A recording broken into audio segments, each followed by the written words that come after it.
السلام عليكم ورحمة الله وبركاته حبايبي. علشان نعمل العيش القيصر الجميل اللي احنا شفناه مع بعضينا ده، كل اللي هحتاجه معلقتين كبار من الخميرة ومعلقتين كبار من السكر على معيار نص لتر من المية، ونقلبهم في بعض كده ونركنهم على جنب لحد ما الخميرة تتفاعل كده. ومعايا هنا كيلو من الدقيق المنخول، لازم الدقيق يتنخل كويس جدا وعليه ذرة ملح.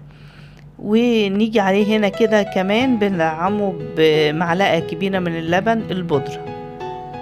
ومعايا الخليط دي هنا جهز، وهنا الخميرة بتاعتنا ما شاء الله تفاعلت. لازم تتأكدي من ان الخميرة بتاعتك تمام وكويسة وبتشتغل معاكي كويس.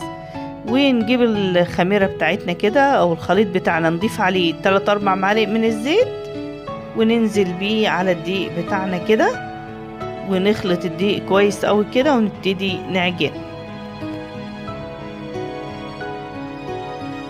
هتبتدي تلم الدقيق معانا بالشكل ده كده، وبعدين نروح شايلينه كده ونبتدي هنا على اي حاجة كده واسعة نبتدي ندعك بقى العجينة ونعجن كويس.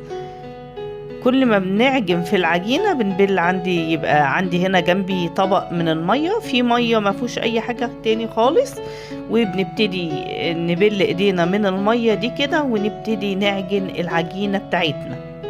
نخدم العجينة كويس قوي كده، الناس اللي ما عندهاش عجان نعجن على ايدينا كويس قوي كده ونخدم العجينة ونلم في العجينة كده ونديها بوكسات كده وايه، نفضل نعجن فيها كده لحد ما احس ان العجينة طرية كده ولمت معايا وبقت فلة. لازم هي اهم حاجة ان احنا نعجن العجينة كويس قوي ونخدم العجينة بتاعتنا. نلم العجينة كويس قوي كده وندهن الوش بالزيت ونغلفها كويس قوي كده، ونبتدي نغطيها ونشيلها. ممكن نشغل الفرن 5 دقايق كده يدفى ونحطها فيها كده. ما شاء الله تبارك الله. سيبنا الخميرة بتاعتنا تسيبيها من ساعة لساعة ونص كده، هي ساعة كفاية في الصيف. لو في الشتاء ممكن نسيبها من ساعة ونص، ساعة ونص، على حسب ما الاقي الخميرة او العجينة بتاعتي تفاعلت كده واتضعفت، يبقى كده العجينة بتاعتي تمام. عندي هنا شوية زيت كده في طبق، وببتدي نخرج الهواء من العجينة بتاعتنا كده.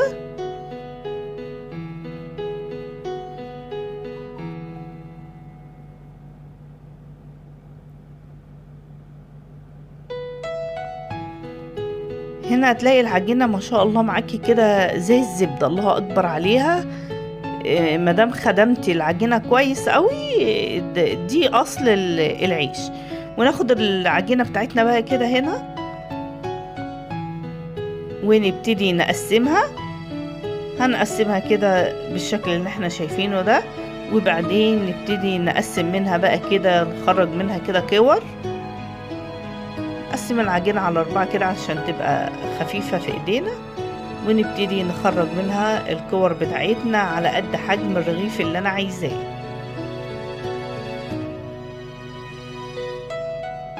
عايزة الرغيف كبير شوية بكبر الكورة دي كده، عايزة صغير بصغر على حسب ما احنا محتاجين الرغيف بتاعنا يبقى حجمه قد ايه.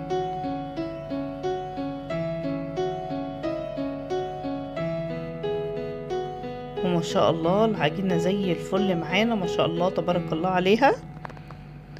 وبنعمل حاجة نضيفة لولادنا، ده الكايزر بنعمل بيه برجر، سندوتشات، اي نوع سندوتشات. اهم حاجة طبعا الحاجة المشهورة البرجر، فولادنا كلهم بيحبوه واحنا كمان ككبار بنعشقه. فبتبقى حاجة نضيفة وكويسة جدا. والافران دلوقتي اسعارها بقت نار، فاحنا على قد ما نقدر نوفر وفي نفس الوقت تبقى حاجة صحية ومفيدة لأولادنا كمان. بعد ما غطيت الكور بتاعتنا كده وسبتها اتخمرت شوية 10 دقايق، وبعدين ابتدي اشكلها كده.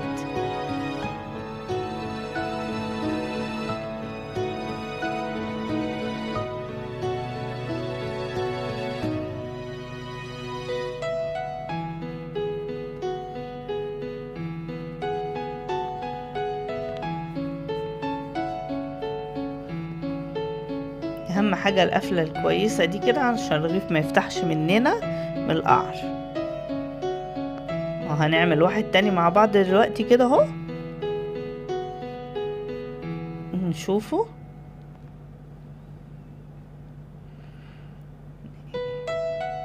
بناخد الكرة بتاعتنا نفردها على بطن ايدينا كده ونبتدي نلمها علشان الرغيف يبقى مليان من جوه، ما يبقاش هايش وفاضي.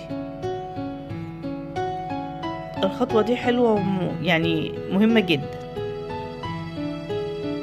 واهم حاجة زي ما قلنا علشان الرغيف ما يفتحش مننا من تحت لازم نقفل قعر الرغيف كده ايه كويس.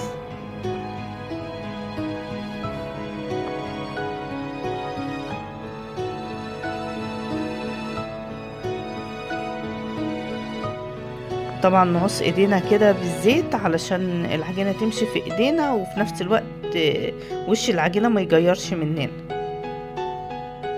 وينشف لحد ما ايه نخلص الكمية بتاعتنا. طبعا نفس الموضوع اللي عملناه بنكرره تاني.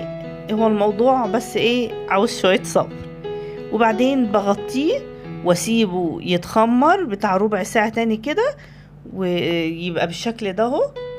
قبل ما ابتدي ادخله الفرن لازم اغطيه واسيبه يتخمر شوية بتاع ربع ساعة كده او 15 دقيقة طبعا. وبعدين بجيب مية وادهن وش الرغيف، بدهنه بالمية كده، مية من غير اي حاجة. ممكن في ناس بتدهن الوش بيض براحتكم، بس هو هنا العيش بيبقى ايه الوش مية، دهنة مية كده للوش زي الافران،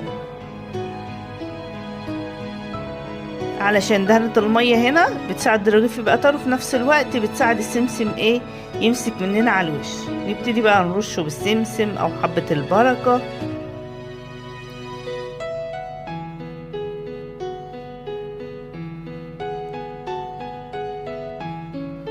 ونبتدي نكون طبعا مسخنين الفرن بتاعنا درجة حرارة 180 والفرن يكون سخن، وندخله فيه بقى كده ونبقى متابعين لحد ما يطلع معانا ما شاء الله بالشكل اللي احنا شايفينه ده.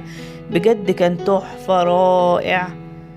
انا عملت يوميها على طول للولاد بيه سندوتشات برجر، كان جميل جدا. انتظرونا في فيديو جديد على قناة ماليش فيها مع زهرة. بس ما تنسونيش بلايك واشتراك في القناة وكومنتاتكم الحلوة الجميلة اللي بتحفزني وبتخليني استمر.